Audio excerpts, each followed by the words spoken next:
Demokratike, fitoi opozita, është për vendin, për demokratët, për qytetarët. Unë edhe në 2021 pothuajse kam qenë listë hapur, kam qenë e treta në qarkun tipër, kam bërë betejë elektorale, kam fituar, edhe në primare jam votuar dhe kam besimin e qytetarëve dhe besoj fort që do më votojnë qytetarët, do votojnë Partinë Demokratike, do votojnë edhe ne kandidatë. Me listën që ka Partia Demokratike mendoni se mund të fitoni?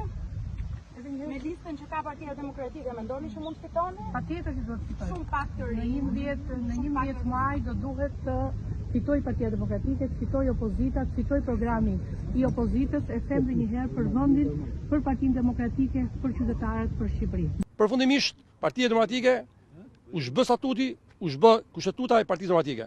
Dhe unë nuk jam nga ato personat e cilët kam kërkuar ofiqe, por nga viti 2005 jam një ndër politikanët që kam sjellë më shumë vota në Partinë Demokratike, kam qenë triumfues në Partinë Demokratike, i kam shërbyer me besnikëri Partisë Demokratike dhe mund t'i kujtoj shumë duke filluar nga qëndrimi im i pa lëkundur në ndryshimet kushtetuese të 21 prillit 2008, jam bashkë me 3 kolegë të tjerë, të cilët votuam kundër ndryshimeve kushtetuese, ishte e turpshme që në kohë që ndodhi ngjarja e Gërdecit me 15 mars dhe pa u tharë flokët atyre viktimave, 21 prill u bë pakti, martesa Partia Demokratike, Partia Socialiste, kam folur që në atë kohë.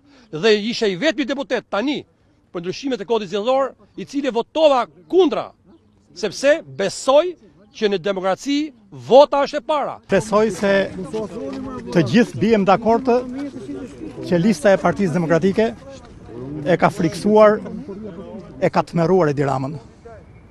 Koalicioni i drejtuar nga 3 burrat e shtetit, Selamia Niçeri, Sali Berisha dhe Kujtim Gjuzi, janë kthyer në tmerr për Edi Ramën. Në mënyrë të padiskutueshme është lista që do e bëjë Shqipërinë mallshtore, sepse niset nga parimi konservator. Që me këtë vendimarrje për listën, familjen e bëm mallshtore, dhe në parimet konservatore gjithçka fillon nga familja, me 11 maj na mbetet vetëm të bëjmë Shqipërinë mallshtore. Nuk jeni fare në listë. U tërhoqit praktikisht. Shikoni se jam 1.85. Që do të thotë? Do të thotë jam që jam. Jeni keqardhje që bëtë këtë të rejqe nga gara? Unë falenderoj zotin Rama që buri kritere forte që dhe ai që duke mendonte që ta kuptoj që vjen i vitit.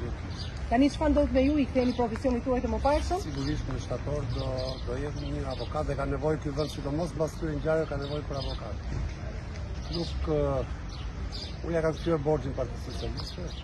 Kam marrë një mandat 2009, 2013, 2017, ja ktheva 2021. As i kam borx, as nuk kam borx, jam qytetar i lirë dhe do vazhdoj. Ndarje me paqe. Sigurisht dikush do ta kuptojë që vjen një moment që do të ikë. Unë besoj që ka të rinj që do vazhdojnë në tej stafetën. Ky vend ka nevojë edhe për brez dhe rinj, do mos të alternuar.